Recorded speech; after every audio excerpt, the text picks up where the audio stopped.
Hi everyone, this is Anam. Welcome to PhD jobs and admission. So आज के इस lecture में हम रिसर्च मेथडोलॉजी से रिलेटेड कुछ इंपॉर्टेंट एमसीक्यूज देखने जा रहे हैं for your upcoming Awadhesh Pratap Singh university for your PhD entrance examination. जैसे कि आपको पता है, इस यूनिवर्सिटी का जो पीएचडी एंट्रेंस एग्जामिनेशन है ये आपका 22 जुलाई 2022 को कंडक्ट करवाया जा रहा है। तो 22 जुलाई के दिन आपका एग्जाम कंडक्ट करवाया जाएगा, जिसमें आपको रिसर्च मेथडोलॉजी से एग्जाम में क्वेश्चंस देखने मिलेंगे। सो आपको 100 क्वेश्चंस टोटल एग्जाम में पूछा जाता है, जिसमें आपको 50 क्वेश्चंस जो है ये रिसर्च मेथडोलॉजी पर पूछा जाता है और 50 क्वेश्चंस आपके सब्जेक्ट से रिलेटेड। तो इस तरीके से टोटल आपका पेपर 100 मार्क्स का होता है। तो आपको एग्जामिनेशन को क्वालिफाइड करने के लिए मिनिमम 50% मार्क्स स्कोर करना है, यानी मिनिमम आपको 50 एमसीक्यूज एग्जाम में मार्क कर कराना है। यानी आप सिर्फ रिसर्च मेथडोलॉजी की भी अच्छी तरीके से प्रिपरेशंस कर लो यहाँ पर, तो आप इजीली इस यूनिवर्सिटी के पीएचडी एंट्रेंस एग्जामिनेशन को आप क्रैक कर पाओगे। जैसे कि मैंने आपको बताया, हमारे इस लेक्चर्स में हम आपको रिसर्च मेथडोलॉजी के जो इम्पोर्टेंट क्वेश्चन है, जो इम्पोर्टेंट क्वेश्चन जो जनरली पीएचडी एंट्रेंस एग्जामिनेशन में पूछे जाते हैं, वो सारे क्वेश्चन हम आपको लेक्चर सीरीज से सॉल्व करवाने की कोशिश करते हैं। लेकिन हमारे इस कंटेंट में आपको सारा डिटेल में सारा हम आपको गाइड करते हैं, इंस्ट्रक्शंस हम आपको देते हैं, आपको फॉलो करने हैं वो सारे इंस्ट्रक्शंस। आपको किस तरीके से हमारे कंटेंट का यूज करना है, किस तरीके से आपको टाइम यूटिलाइज करना है, किस तरीके से हमारे इस कंटेंट से आपको क्वेश्चंस पूछे जाने के चांसेस है, ये सारा हम आपको हमारे कोर्स के थ्रू बताते हैं। जैसे कि आप स्क्रीन पर देख रहे हो, वीडियो लेक्चर्स आपको देखने मिलेंगे, नोट्स, मॉक टेस्ट और 1500 प्लस प्रैक्टिस एमसीक्यूज पीडीएफ, जो कि हमारा एक रिवीजन का काम करती है ये पीडीएफ। तो हमारे इस कंटेंट से आपको एग्जाम में डायरेक्टली 40 से 45 क्वेश्चंस हमारे इसी कंटेंट से पूछे जाएंगे। तो जैसे कि 100% गारंटी के साथ हमारा ये कंटेंट होता है, 100% एश्योरिटी के साथ हम आपको कंटेंट प्रोवाइड करते हैं। सो हमारे स्क्रीन पर जो दिए गए कंटेंट है, अगर आपको इसको एक्सेस करना है तो एक्सेस करने के लिए स्क्रीन पर ये जो नंबर नजर आ रहा है, इस नंबर पर आपको व्हाट्सएप के थ्रू ही हमें कांटेक्ट करना है। याद रखना है आपको, सिर्फ और सिर्फ व्हाट्सएप के थ्रू हमें कांटेक्ट करना है। नॉर्मल कॉल इस नंबर पर नहीं लगेगा, आपको व्हाट्सएप के थ्रू ही हमें कांटेक्ट करना है। और आप हमारे ऐप के थ्रू, जो कि ग्लोबल ऑनलाइन ऐप है, इस ऐप के थ्रू स्टडी मटेरियल को एक्सेस कर सकते हो आप। सो ऐप को एक्सेस करने के लिंक मैंने आपके साथ description box as well as comment section में भी प्रोवाइड कर रखी है, जिससे कि आप 1 क्लिक में ही उस लिंक से रिसर्च मेथडोलॉजी के कंटेंट को आप एक्सेस कर पाओगे। So that's it. ज्यादा टाइम वेस्ट नहीं करते हुए आज के इस सेशन को हम स्टार्ट करते हैं। So let's begin with this session. तो एक बार ये एमसीक्यू स्टार्ट करने से पहले मैं आपको अच्छे तरीके से हमारे कंटेंट जो हम आपको प्रोवाइड करते हैं, जो स्टडी मटेरियल हम आपको प्रोवाइड करते हैं, उसके बारे में एक बार मैं आपको फटाक से बता दूं कि हमारे इस कोर्स में हम आपको video lectures, mock test, notes provide करते हैं और 1500 प्लस एमसीक्यूज रिविजन पीडीएफ। ये सारा जो कंटेंट आप देख रहे हो स्क्रीन पर, ये आपको एक ही जगह मिलेगा। कई स्टूडेंट्स क्या करते हैं, इंटरनेट से स्टडी मटेरियल रिफर करते हैं। सो इंटरनेट पे जो लैंग्वेज यूज करी जाती है, बहुत डिफिकल्ट लैंग्वेज यूज करी जाती है, जिससे कि आपको समझ नहीं आता है क्या लिखा हुआ है, किस तरीके से ये जो कंटेंट है आपको किस तरीके से रीड करना है, कितना कंटेंट आपको फॉलो करना है। क्योंकि हम हमारे कोर्स में आपको बताते हैं आपको कितना स्टडी मटेरियल यूज करना है। बहुत ज्यादा भी नहीं आपको पढ़ना है, बहुत कम भी नहीं, आप जितना सफिशिएंट है आपके स्टडी के लिए उतना आपको पढ़ना है। सो हमारे कोर्स में हम आपको गाइड करते रहते हैं कि किस तरीके से आपको किस टॉपिक पर ज्यादा फोकस रहना है, कहाँ से ज्यादा क्वेश्चंस आपको पूछे जा सकते हैं।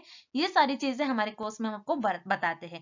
सो हमारे ये जो कोर्स है, हम आपको गारंटी के साथ कहते हैं कि हमारे इसी कोर्स से आपको एग्जाम में 30 से 35 क्वेश्चन डायरेक्टली पूछे जाएंगे। तो जल्द से जल्द आपको कोर्स को परचेस करना है। परचेस करने के लिए स्क्रीन पर ये जो नंबर नजर आ रहा है, इस पर व्हाट्सएप के थ्रू हमें कॉन्टैक्ट करना है। याद रखिएगा, नॉर्मल कॉल इस नंबर पर नहीं लगेगा और आप हमारे इस ऐप के थ्रू भी स्टडी मटेरियल को एक्सेस कर सकते हो। सो ऐप को एक्सेस करने के लिंक मैंने आपके साथ डिस्क्रिप्शन बॉक्स में प्रोवाइड कर रखी है। So that's it and let's begin with the MCQs. What is the use of factorial analysis? इस क्वेश्चन में पूछ रहा है कि फैक्टोरियल एनालिसिस का यूज क्या होता है। सो याद रखिए, रिसर्च में एक टर्म होता है फैक्टोरियल एनालिसिस, जिसका मतलब होता है कि reduction of data. So factorial analysis, अगर आपके पास बहुत ज्यादा डेटा होगा रिसर्च में, तो जो अननेसेसरी डेटा होगा उसको रिड्यूस करने के लिए फैक्टोरियल एनालिसिस का यूज करा जाता है। अब मान लीजिए फॉर एग्जाम्पल मेरे पास बहुत ज्यादा डेटा है, बहुत ज्यादा वेरिएबल्स है, जैसे वेरिएबल ए, बी, सी, वेरिएबल डी, वेरिएबल ई, वेरिएबल एफ। अब मेरे पास इतने सारे वेरिएबल्स है, अब इतने सारे वेरिएबल्स पर मुझे फोकस करना, इनको ऑब्जर्व करना, इनको एनालाइज करना डिफिकल्ट हो जाएगा। अब रिसर्चर क्या करते हैं, जो ये वेरिएबल्स हमें दिए गए हैं ए से एफ तक, इन सारे वेरिएबल्स को रिसर्चर को एनालाइज करना मुश्किल होता है, तो रिसर्चर क्या करते हैं, इस डेटा को रिड्यूस करते जाते हैं और रिसर्चर ये पता लगाते हैं कौन से दो ऐसे वेरिएबल्स होंगे जिसकी वजह से ये सारे जो वेरिएबल्स है एक दूसरे से लिंक्ड है और कनेक्टेड है।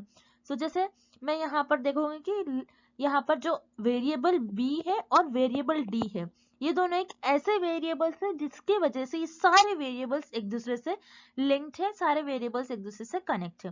सो रिसर्चर क्या करेंगे, जो अननेसेसरी डेटा है जो रिसर्चर को रिक्वायर्ड नहीं है, सो इन सारे डेटा को रिसर्चर मिनिमाइज कर देंगे, रिड्यूस कर देंगे, और जो वेरिएबल्स, जो दो वेरिएबल्स इंपॉर्टेंट है जिसको रिसर्चर को ऑब्जर्व करना चाहिए, एनालिसिस करना चाहिए, इन दो वेरिएबल्स को रिसर्चर चुन लेते हैं और उनको ऑब्जर्व करते हैं और एनालिसिस करते हैं। सो बेसिकली फैक्टोरियल एनालिसिस का मीनिंग क्या होता है और यूज क्या होता है कि रिसर्च में बहुत ज्यादा डेटा होने की वजह से रिसर्चर उन चीजों को, उन वेरिएबल्स को ऑब्जर्व नहीं कर पाते, एनालिसिस नहीं कर पाते, क्योंकि बहुत ज्यादा डेटा होने की वजह से रिसर्च जो होगी कॉम्प्लेक्स वे की तरफ चली जाएगी। सो इसलिए बहुत ज्यादा डेटा जब होता है, सो उस डेटा को रिड्यूस करने के लिए फैक्टोरियल एनालिसिस का यूज करा जाता है, और जो दो मेन वेरिएबल्स होते हैं उन दो वेरिएबल्स के बीच में रिलेशन को पता करा जाता है, उनके बीच में कैसा रिलेशनशिप है उसको अंडरस्टैंड करने के लिए फैक्टोरियल एनालिसिस का यूज करा जाता है। सो इस क्वेश्चन का आपका राइट आंसर हो जाएगा option C, to understand the relationship between two variables. Next, assignment of numerals to the objects to represent their attributes is known as। इस क्वेश्चन में हमें पूछ रहा है ऐसे कौन सा डेटा होता है जिसमें हम उस डेटा के जो भी कैरेक्टरिस्टिक्स होते हैं, उन पर्टिकुलर ऑब्जेक्ट की जो कैरेक्टरिस्टिक्स होते हैं उनको एक नंबर देते हैं। सो उस डेटा को हम क्या कहते हैं, सो याद रखिएगा उस डेटा को हम कहते हैं नॉमिनल डेटा। सो रिसर्च में 4 टाइप्स के स्केल होते हैं जिसमें आपके पास डेटा होता है, जिसे हम nominal, ordinal, interval and ratio scale भी कहते हैं और नॉमिनल डेटा भी कहते हैं, यानी उस स्केल में हमारे पास कुछ ना कुछ डेटा होता है। जैसे यहाँ पर आपको इस डायग्राम में देखना है 4 types of level of measurement होते हैं और स्केल्स ऑफ मेजरमेंट होते हैं, जिसे हम इस शॉर्ट फॉर्म से याद रखेंगे NOIR, N for nominal, O for ordinal, I for interval and R for ratio. Nominal scale क्या होती है, जिसमें आपके पास जो भी डेटा होता है आप उस डेटा को उनके कैरेक्टरिस्टिक्स के बेसिस पे डिवाइड करते हो। ऑर्डिनल में क्या होता है, आप एक डेटा को आपके एक ऑर्डर देते हो, रैंक देते हो। उसी तरीके से इंटरवल में आप ऑर्डिनल के सारे कैरेक्टरिस्टिक्स फॉलो करोगे, लेकिन इंटरवल में आपके पास जो भी डेटा होता है आप उसको एक इक्वल इंटरवल्स में अरेंज करोगे, और इंटरवल में आपका जो जीरो होता है ये आर्बिट्री होता है। And last is ratio, ratio में इंटरवल के सारे कैरेक्टरिस्टिक्स प्रेजेंट होंगे और रेशो में जीरो का कुछ ना कुछ मीनिंग होगा। तो यही होते हैं आपके 4 लेवल ऑफ मेजरमेंट और 4 स्केल्स ऑफ मेजरमेंट, जिसे मैंने अपने लेक्चर सीरीज में डिटेल में एक्सप्लेन किया है। सो जिन स्टूडेंट्स ने लेक्चर देखा होगा उनको इजीली समझ में आ गया होगा कि लेवल ऑफ मेजरमेंट्स क्या होते हैं। सो इस क्वेश्चन में हमें पूछ रहा है ऐसे लेवल ऑफ मेजरमेंट, ऐसे स्केल जिसमें हमारे पास जो भी डेटा होता है उस डेटा को उसके कैरेक्टरिस्टिक्स के बेसिस पर उस ऑब्जेक्ट को और उसके कैरेक्टरिस्टिक्स को हम एक न्यूमेरिकल से रिप्रेजेंट करते हैं, मतलब नंबर से रिप्रेजेंट करते हैं। जैसे मान लीजिए मेल है एंड फीमेल है, ओके। सो यहाँ पर एक कैरेक्टरिस्टिक्स है, ये ह्यूमन बीइंग की कैरेक्टरिस्टिक्स है, कोई मेल होगा कोई फीमेल होगा। अब नॉमिनल स्केल में क्या करते हैं, जो आपके पास डेटा होता है उस डेटा को आप नंबर देते हो। जैसे फॉर एग्जांपल मैं मेल को नंबर दे दूंगी +1 और फीमेल को नंबर दे दूंगी मैं -1। सो यहाँ पर मैं क्या कर रही हूँ, मेरे पास जो भी डेटा है उसके कैरेक्टरिस्टिक्स की बेसिस पे मैंने जो डेटा है वो डिवाइड की हूँ मेल और फीमेल्स को, उनको मैंने एक नंबर्स के फॉर्म में रिप्रेजेंट किया। तो ऐसा सिर्फ और सिर्फ आप नॉमिनल स्केल में करते हो और आपके पास नॉमिनल डेटा जो होता है उसमें आप करते हो। सो इस क्वेश्चन का आपका राइट आंसर हो जाएगा option A, nominal data. Next, What are the conditions in which type 1 error occurs? इस क्वेश्चन में भी पूछ रहा है दिए गए ऑप्शंस में से कौन सा एक ऐसा ऑप्शन है अगर रिसर्चर उस ऑप्शन को परफॉर्म करते हैं और जो भी रिसर्च कर रहा है उस ऑप्शन को परफॉर्म करता है, तो उसे हम कहेंगे कि उन्होंने टाइप 1 एरर परफॉर्म किया। सो एरर क्या होता है, आपको पहले तो ये पता होना चाहिए इस क्वेश्चन को सॉल्व करने के लिए। एरर क्या होता है, जब भी रिसर्चर अपने हाइपोथेसिस को टेस्ट करते हैं तो उनसे कुछ मिस्टेक्स हो जाते हैं, उन्हें हम कहते हैं एरर। अब रिसर्च में याद रखिएगा, एग्जाम में इस टाइप के भी क्वेश्चन आते हैं कि रिसर्चर अपने रिसर्च में किस हाइपोथेसिस को टेस्ट करते हैं। तो याद रखिएगा रिसर्चर अपने रिसर्च में सिर्फ और सिर्फ नल हाइपोथेसिस को टेस्ट करते हैं। और रिसर्चर से नल हाइपोथेसिस को टेस्ट करने में कुछ मिस्टेक्स हो जाती है, उसी को हम कहते हैं, उस मिस्टेक्स को हम कहते हैं एरर्स। और रिसर्चर से जो एरर्स होता है वो दो टाइप का हो सकता है, टाइप 1 एंड टाइप 2। अब इस क्वेश्चन में मैं पूछ रहा है कि टाइप 1 एरर कब अकर होता है।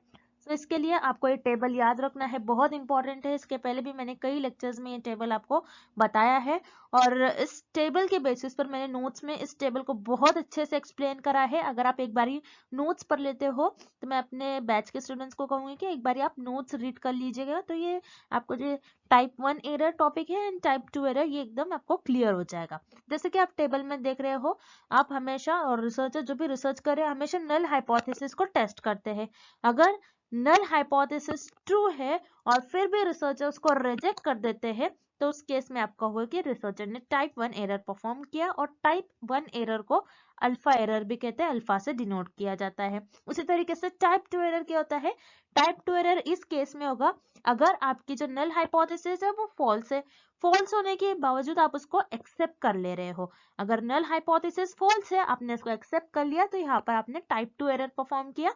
और टाइप 2 एरर को बीटा एरर भी कहते हैं। सो याद रखिएगा, टाइप 1 एरर कब अकर होता है, जब आपकी नल हाइपोथेसिस ट्रू हो। नल हाइपोथेसिस ट्रू होने पर भी आपने इसको क्या कर लिया, रिजेक्ट कर लिया, तो उस केस में आपने जो एरर परफॉर्म किया वो हो जाएगा आपका टाइप 1 एरर, जिसे हम अल्फा से भी डिनोट करते हैं। सो इस क्वेश्चन का आपका राइट आंसर हो जाएगा option B, the null hypothesis get rejected even if it is true. Next, population divided into 4 equal groups of a particular variable group is। इस क्वेश्चन में हमें फाइंड आउट करना है कि आपने आपकी जो पॉपुलेशन है उस पॉपुलेशन को आपने 4 इक्वल ग्रुप्स में डिवाइड कर दिया। 4 इक्वल ग्रुप्स में आपके अपने पॉपुलेशन को डिवाइड कर दिया। सो उसे हम क्या कहेंगे, क्या उसे हम परसेंटाइल कहेंगे, क्वार्टाइल कहेंगे, या फिर डेसाइल कहेंगे। सो यहाँ पर आपकी मान लीजिए कोई पॉपुलेशन थी, आपने उस पॉपुलेशन को 4 पार्ट्स में डिवाइड कर दिया है, फर्स्ट, सेकेंड, थर्ड एंड ये फोर्थ पार्ट। 4 पार्ट में आपने इसको डिवाइड कर दिया। तो 4 पार्ट में आपने आपकी पॉपुलेशन को अगर डिवाइड कर दिया तो उससे हम कहेंगे क्वार्टाइल। क्वार्टाइल का ही मतलब होता है 4। ओके, क्वार्टाइल का मतलब होता है 4, कि आपने आपकी पॉपुलेशन को 4 इक्वल ग्रुप्स में डिवाइड कर दिया, तो उसे हम कहते हैं क्वार्टाइल। परसेंटाइल क्या होता है, अगर आपने आपकी जो पॉपुलेशन है उसको 100 इक्वल ग्रुप्स में अगर आपने डिवाइड कर लिया, तब आप उसे हम कहेंगे परसेंटाइल। परसेंटाइल का मतलब होता है 100। डेसाइल, डेसाइल क्या होता है, अगर आपने आपके जो पॉपुलेशन है उसको 10 इक्वल ग्रुप्स में अगर डिवाइड कर लिया, तो उसे हम कहेंगे डेसाइल। डेसाइल 10 होता है, क्वार्टाइल 4 होता है, और परसेंटाइल 100 होता है। सो आपने यहाँ पर आपकी जो पॉपुलेशन है उसको 4 इक्वल ग्रुप्स में डिवाइड कर लिया, सो उसे हम कहते हैं क्वार्टाइल। सो याद रखना है, क्वार्टाइल, क्वार्टाइल का मतलब होता है 4। सो यहाँ पर 4 इक्वल ग्रुप्स है, तो आपने आपकी पॉपुलेशन को 4 इक्वल ग्रुप्स में डिवाइड कर लिया, तो उसे हम कहेंगे क्वार्टाइल। सो यहाँ पर आपका करेक्ट ऑप्शन हो जाएगा option B, quartile. Next, the sampling interval k is determined by the equation. इस क्वेश्चन में हमें फाइंड आउट करना है सैम्पलिंग इंटरवल, जिसको आप k से रिप्रेजेंट करते हो, इसको आप किस इक्वेशन से डिटरमाइन करोगे। अब सैम्पलिंग इंटरवल होता क्या है, आपको पहले ये पता होना चाहिए। सैम्पलिंग इंटरवल्स मतलब आप सैंपल्स को कितने इंटरवल्स पर कलेक्ट कर रहे हो। तो सैम्पलिंग इंटरवल्स आप जनरली सिस्टमैटिक सैम्पलिंग में यूज करते हो। अब सिस्टमैटिक सैम्पलिंग में आप किस तरीके से सैम्पलिंग इंटरवल करते हो। अब मान लो जैसे आपकी जो पॉपुलेशन है वो 100 है। अब आपकी जो पॉपुलेशन है पूरी 100 पॉपुलेशन है, तो आप 100 की 100 पॉपुलेशन पर रिसर्च परफॉर्म नहीं कर सकते, बिकॉज ये बहुत टाइम टेकन प्रोसेस हो जाएगा। तो 100 पॉपुलेशन है और आपको चाहिए जो मेरा सैंपल होगा, वो सैंपल मैं सिर्फ 10 लोगों पर रिसर्च परफॉर्म करूंगा। तो आप क्या करोगे इस केस में, आप कुछ इंटरवल्स पर, आपके पास पॉपुलेशन है और उस पॉपुलेशन में से आप कुछ इंटरवल्स पर सैंपल सेलेक्ट करोगे। तो इस केस में आपका जो सैम्पलिंग इंटरवल है जिसको आप k से रिप्रेजेंट करते हो, तो ये आपका हो जाएगा capital N divided bye n। Capital N जिसको आप पॉपुलेशन कहते हो, आपकी पॉपुलेशन मान लो इस केस में 100 है और सैंपल आपको 10 चाहिए, तो यहाँ पर आपकी जो k की वैल्यू आ जाएगी वो हो जाएगी k। सैम्पलिंग इंटरवल हो जाएगा आपका k। सो k की वैल्यू 10 आ रही है, मतलब अगर आपकी जो पॉपुलेशन है वो टोटल 100 है, तो अगर आप पॉपुलेशन में से पहले पर्सन को सिलेक्ट करते हो, तो आप 10 के गैप पर, आप 10 के गैप पर आप क्या करोगे, 10 का गैप लोगे और देन 11th वाले पर्सन को सिलेक्ट कर लोगे। देन 11 वाले पर्सन को सिलेक्ट करने के बाद अगेन आप 10 का गैप लेकर 21st नंबर वाले पर्सन को सिलेक्ट कर लोगे। ऐसे ही आप 10 का गैप लेकर 31st वाले पर्सन को सिलेक्ट कर लोगे। सो के जिसको आप सैम्पलिंग इंटरवल कहते हो, उसको उस फॉर्मूले को डिटरमाइन करने के लिए आपको इस इक्वेशन का यूज करना होता है, capital N divided by small n. Capital N आपके पॉपुलेशन होंगी, कितनी टोटल इंटायर पॉपुलेशन है, डिवाइडेड बाय एन कि आपको पॉपुलेशन में से कितना सैंपल चाहिए। तो वो आपको इस फॉर्मूले में पुट करना है। देन सैम्पलिंग इंटरवल की जो वैल्यू आएगी आपको उस इंटरवल से पॉपुलेशन में से सैंपल्स को सेलेक्ट करना होता है।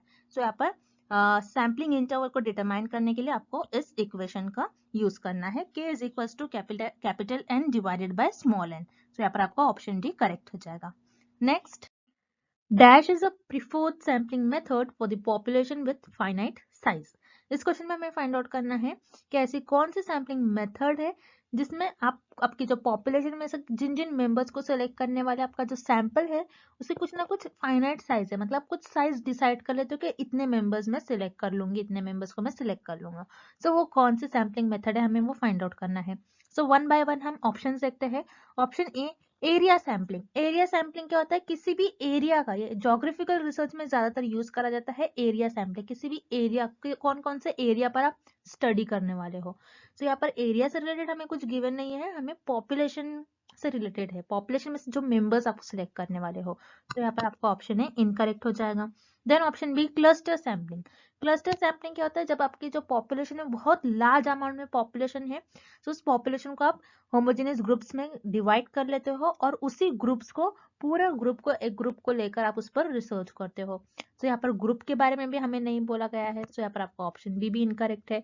Then option C, purposive sampling.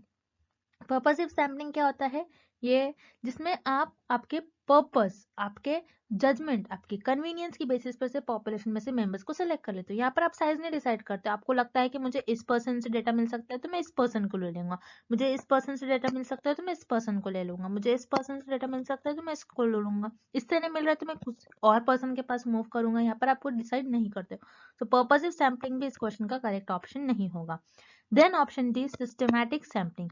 Yes, systematic sampling में आप डिसाइड कर लेते हो कि आप पॉपुलेशन में से कितने मेंबर्स को ले लोगे। एक फाइनाइट साइज रहते हैं आपके सैंपल की। जैसे मान लीजिए इस डायग्राम में सिस्टमैटिक सैम्पलिंग में आप पहले क्या करते हो, एक पॉइंट सिलेक्ट करते हो रैंडमली, एक पॉइंट सिलेक्ट कर सकते हो।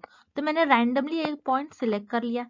ये एक रूल होता है सिस्टमैटिक सैम्पलिंग में, क्या करते हैं रिसर्चर, एक रैंडमली एक पॉइंट को सिलेक्ट कर लेते हैं, मतलब एक मेंबर को रैंडमली सिलेक्ट कर लेंगे। रिसर्चर ने जो मेंबर को रैंडमली सिलेक्ट कर लिया वो सेकंड पोजीशन पर वो मेंबर था। अब रिसर्चर ने क्या डिसाइड करा कि मैं हर तीसरे मेंबर्स को अपने पॉपुलेशन में से सिलेक्ट कर लूंगा। सो रिसर्चर ने यहाँ पर क्या किया, 1 2 और ये तीसरे मेंबर को सिलेक्ट कर लिया, फिर से 1 2 ये थर्ड वाले मेंबर्स को सिलेक्ट कर लिया, देन 1 2 एंड अगेन थर्ड। तो इस तरीके से रिसर्चर ने 12 पॉपुलेशन में से 4 लोगों को सिलेक्ट कर लिया और ये उनका सैंपल बन गया जिन पर रिसर्चर अपनी स्टडी परफॉर्म करेंगे। तो यहाँ पर एक फाइनाइट साइज लिया रिसर्चर ने कि मैं अपनी पॉपुलेशन में से इतने इतने जो नंबर पर लोग आएंगे उन्हीं को सिलेक्ट कर लूंगा और उन पर मैं रिसर्च परफॉर्म करेगा। तो इस तरीके से अब जब एक फाइनाइट साइज ले लेते हो पॉपुलेशन में से मेंबर्स का, तो उस सैंपल को आप क्या कहोगे, सिस्टमैटिक सैम्पलिंग। दैट्स पे आपका करेक्ट ऑप्शन हो जाएगा option D, systematic sampling. Next, which one of the following is an example of sampling error. इस क्वेश्चन में हमें फाइंड आउट करना है कि सैम्पलिंग एरर का एग्जाम्पल हमें किस ऑप्शन में गिवन है। अब सैम्पलिंग के दो टाइप होते हैं, एक होता है सैम्पलिंग एरर और नेक्स्ट होता है नॉन सैम्पलिंग एरर। अब सैम्पलिंग एरर क्या होता है, जिसमें जो आपका जो सैंपल है वो पूरी पॉपुलेशन को, आपका जो सैंपल है वो पूरी पॉपुलेशन को रिप्रेजेंट नहीं करता है, वो होता है आपका सैम्पलिंग एरर। और नॉन सैम्पलिंग एरर क्या होता है, जो रिसर्चर से सर्विस के थ्रू होती है, डेटा कलेक्ट करने के टाइम पर होती है, या फिर सैंपल्स लेते टाइम पर रिसर्चर से कोई मिस्टेक्स हो जाती है। जब रिसर्चर सैंपल कलेक्ट करते हैं उस टाइम पर रिसर्चर से मिस्टेक हो जाती है तो वो हो जाएगा आपका नॉन सैम्पलिंग एरर। अब इस क्वेश्चन में हमें फाइंड आउट करना है कि सैम्पलिंग एरर का एग्जांपल हमें किस ऑप्शन में गिवन है। सो वन बाय वन हम ऑप्शंस देखते हैं। Option A, error at the time of coding and tabulation. तो एरर ऐसे टाइम पर जब कोडिंग और टैबुलेशन, मतलब रिसर्चर को इंफॉर्मेशन मिल गई रिस्पोंडेंट से और रिसर्चर अपने टेबल फॉर्म में और रिसर्चर उस इंफॉर्मेशन को फिल कर रहा है। सो उस टाइम पर रिसर्चर से मिस्टेक्स हो रही है, तो ये एरर आपका नॉन सैम्पलिंग एरर में आएगा। दैट्स व्हाई अगर आपका ऑप्शन है इनकरेक्ट हो जाएगा, बिकॉज ये सैम्पलिंग एरर का एग्जांपल नहीं है, ये नॉन सैम्पलिंग एरर का एग्जांपल है। Then option B, wrong information given by respondent. So respondent ने रिसर्चर को रॉन्ग इन्फॉर्मेशन दे दी, तो ये सर्विस के थ्रू हो जाएगा। रिसर्चर सर्विस के थ्रू डेटा कलेक्ट कर रहे हैं और रिस्पोंडेंट्स ने रिसर्चर को रॉन्ग इन्फॉर्मेशन दे दी, तो ये भी आपका नॉन सैम्पलिंग एरर का एग्जांपल होगा। दैट्स व्हाई आपका ऑप्शन बी भी इनकरेक्ट हो जाएगा। Then option C, sampling frame error. Sampling frame error क्या होता है? पहले तो सैम्पलिंग एरर आपको पता होना चाहिए। सैम्पलिंग फ्रेम क्या होता है? क्या रिसर्चर अपने रिसर्च में एक लिस्ट बनाते हैं और उस लिस्ट में पॉपुलेशन के जो मेंबर्स होते हैं उनके सारी इंफॉर्मेशन प्रेजेंट होती है और इस लिस्ट का यूज करते हुए रिसर्चर सैंपल सेलेक्ट करते हैं। सो रिसर्चर जब सैम्पलिंग फ्रेम बनाते हैं, जब लिस्ट बनाते हैं पॉपुलेशन की, उस टाइम पर रिसर्चर से कुछ मिस्टेक हो जाएगी, कुछ रॉन्ग इन्फॉर्मेशन रिसर्चर फिल कर लेंगे लिस्ट में। सो ये एरर, ये भी नॉन सैम्पलिंग एरर का होगा क्योंकि ये रिसर्चर से हो रही है। दैट्स व्हाई आपका ऑप्शन सी भी इनकरेक्ट हो जाएगा। Then option D, sample not being representative of population. ऐसे सैंपल जो पॉपुलेशन को रिप्रेजेंट नहीं कर रही है, सो ये आपके आएंगी सैम्पलिंग एरर में। सो ये ऑप्शन डी आपका सैम्पलिंग एरर का एग्जांपल हो जाएगा। दैट्स व्हाई आपका करेक्ट ऑप्शन हो जाएगा option D, sampling not being representative of population. Because sampling error ही ये होता है कि आपका जो सैंपल है वो पूरी पॉपुलेशन को रिप्रेजेंट नहीं कर रहा है। दैट्स व्हाई आपका करेक्ट ऑप्शन हो जाएगा option D. Next, The kurtosis of any univariate normal distribution is। इस क्वेश्चन में हमें फाइंड आउट करना है कि अगर आपका जो डिस्ट्रीब्यूशन है वो नॉर्मल हो तो उस केस में आपकी kurtosis की क्या वैल्यू होगी। सो नॉर्मल डिस्ट्रीब्यूशन मतलब आपका डिस्ट्रीब्यूशन कुछ इस तरीके से हो, उसे हम कहते हैं नॉर्मल डिस्ट्रीब्यूशन। अगर आपका नॉर्मल डिस्ट्रीब्यूशन है जिसे हम मेसोकॉर्टिक भी कहते हैं, उस केस में आपकी kurtosis जिसे हम बीटा 2 से डिनोट करते हैं, उसकी वैल्यू हो जाती है आपकी 3 इक्वल टू 3। याद रखिएगा जब भी आपका डिस्ट्रीब्यूशन नॉर्मल हो मतलब कुछ इस तरीके से हो, अगर आपका डिस्ट्रीब्यूशन मेसोकॉर्टिक हो उस केस में आपके कर्टोसिस यानी बीटा 2 की वैल्यू 3 हो जाती है। देन हम रिमेनिंग कर्टोसिस के बारे में देख लेते हैं, जैसे लेप्टोकॉर्टिक। लेप्टोकॉर्टिक को हम पॉजिटिव कर्टोसिस भी कहते हैं। पॉजिटिव कर्टोसिस की वैल्यू और लेप्टोकॉर्टिक की वैल्यू हमेशा ग्रेटर देन 3 होती है, याद रखिएगा। लेप्टोकॉर्टिक जिसे हम पॉजिटिव कर्टोसिस भी कहते हैं, उसकी वैल्यू 3 से ग्रेटर होती है। एंड प्लेटिकर्टिक की वैल्यू हमेशा 3 से लेस होती है और मेसोकॉर्टिक की इक्वल टू 3 होती है। प्लेटिकर्टिक जिसे हम नेगेटिव कर्टोसिस भी कहते हैं, याद रखिएगा। पॉजिटिव कर्टोसिस की 3 से ग्रेटर देन वैल्यू, 3 से ज्यादा वैल्यू होती है आपकी पॉजिटिव कर्टोसिस की, जिसे हम लेप्टोकर्टिक भी कहते हैं। नेगेटिव कर्टोसिस जिसे हम प्लेटिकर्टिक भी कहते हैं, उसकी वैल्यू 3 से कम होती है, लेस देन 3 होती है। एंड मेसोकर्टिक जिसे हम नॉर्मल डिस्ट्रीब्यूशन भी कहते हैं, उसकी वैल्यू, उसकी कर्टोसिस की वैल्यू, इस केस में अगर आपका मेसोकर्टिक यानी आपका जो डिस्ट्रीब्यूशन है वो नॉर्मल हो तो उस केस में आपकी कर्टोसिस की वैल्यू इक्वल टू 3 हो जाती है। So for this question option be here is the right answer 3। Next, the data of research is. इस क्वेश्चन में हमें फाइंड आउट करना है कि रिसर्च में आपका जो भी डेटा होता है वो कौन से टाइप का होता है, क्या वो क्वालिटेटिव होता है या फिर क्वांटिटेटिव होता है, हमें ये फाइंड आउट करना है। तो रिसर्च में आपका दोनों भी टाइप का डेटा होता है, क्वालिटेटिव भी होता है और क्वांटिटेटिव भी होता है। सो यहाँ पर आपका ऑप्शन सी करेक्ट हो जाएगा।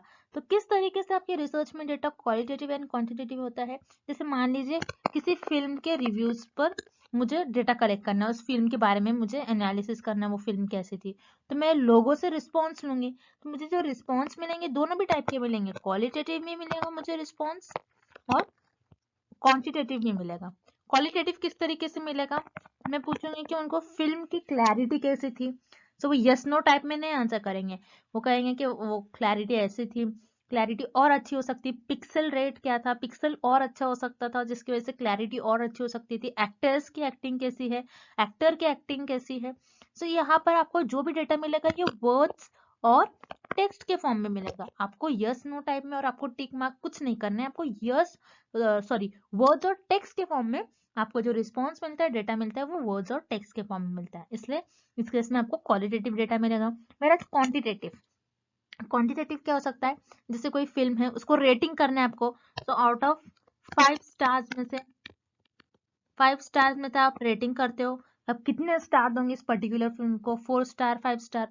सो ये आप बस स्टार दे रहे हो, आप यहाँ पर नंबर्स में काउंट कर रहे हो। आप ऐसा बोलोगे कि 70% लोगों ने इस फिल्म को लाइक करा है, इस फिल्म को 70% लोगों ने 5 स्टार्स दिया है। सब यहाँ पर आपको जो डेटा मिल रहा है ये नंबर्स के फॉर्म में मिल रहा है। सो फिल्म के आप रिव्यूज ले रहे हो तो आपको रिसर्च में दोनों भी टाइप का डेटा मिल सकता है, क्वालिटेटिव भी मिलता है और क्वांटिटेटिव भी मिलता है। दैट्स व्हाई पर आपका करेक्ट ऑप्शन हो जाएगा option C, both A and B. Next, in which of the following sampling methods do the respondents themselves play a major role in the selection of sample? इस question में हमें find out करना है ऐसी कौन सी sampling technique होती है और ऐसा कौन सा सैम्पलिंग मेथड होता है जिसमें रिस्पोंडेंट का मेजर रोल होता है सैंपल्स को सेलेक्ट करने में। सो वो आपकी सैम्पलिंग मेथड होती है स्नोबॉल सैम्पलिंग। सबको ये याद रखना है, स्नोबॉल सैम्पलिंग आपकी नॉन प्रोबेबिलिटी सैम्पलिंग मेथड का टाइप होती है जिसमें रिसर्चर अपने कन्वीनियंस के हिसाब से सैंपल्स को सेलेक्ट करते हैं। अब आपको ये बताना चाहिए कि स्नोबॉल सैम्पलिंग होती क्या है। अब स्नोबॉल सैम्पलिंग के लिए आपको इस डायग्राम को याद रखना है।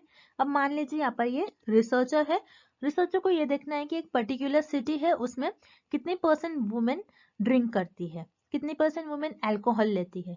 तो यहाँ पर रिसर्चर क्या करेंगे, पहले एक रिसर्चर को एक वुमेन मिल जाएंगी और मान लो एक और मिल गई रिसर्चर को वुमेन जो अल्कोहल लेती है।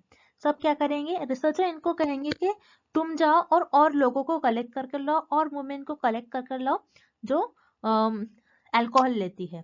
तो ये क्या करेंगे, ये जो रिस्पोंडेंट है ये खुद पॉपुलेशन में से सैंपल्स को सिलेक्ट करेंगे और ऐसे वीमेन को सिलेक्ट करेंगे जो अल्कोहल लेती है।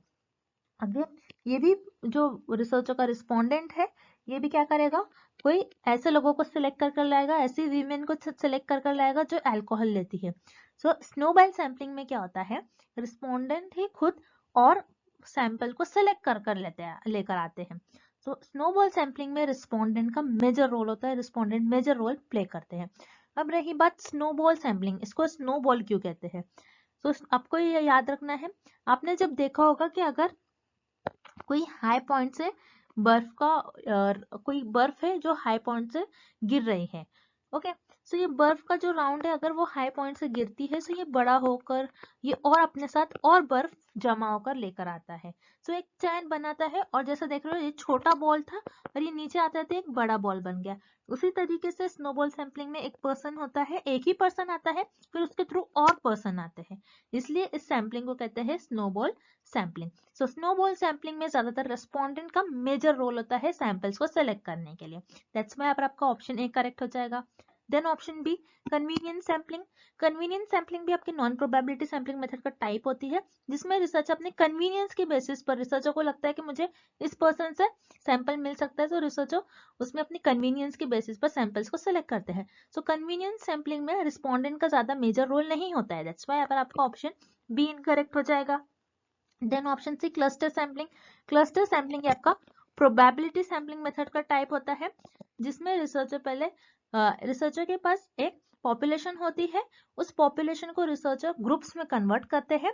देन ग्रुप्स में कन्वर्ट करने के बाद रैंडमली उस ग्रुप को डायरेक्टली सिलेक्ट कर लेते हैं और वो उनका सैंपल बन जाती है। सो क्लस्टर सैम्पलिंग में भी रिस्पोंडेंट का मेजर रोल नहीं होता है। दैट्स व्हाई पर आपका ऑप्शन सी इनकरेक्ट हो जाएगा। Then option D, purposive sampling. Purposive sampling आपकी नॉन प्रोबेबिलिटी सैम्पलिंग मेथड का टाइप होती है जिसमें रिसर्चर अपने पर्पस के, उनके जजमेंट के बेसिस पर पॉपुलेशन में से सैंपल्स को सिलेक्ट करते हैं। सो पर्पसिव सैम्पलिंग में भी रिस्पोंडेंट का मेजर रोल नहीं होता है सैंपल्स को सिलेक्ट करने के लिए। दैट्स व्हाई पर आपको ऑप्शन डी भी इनकरेक्ट हो जाएगा। So here correct option is option A, snowball sampling. And thank you for watching this video. Good luck with your preparation and see you tomorrow with another video.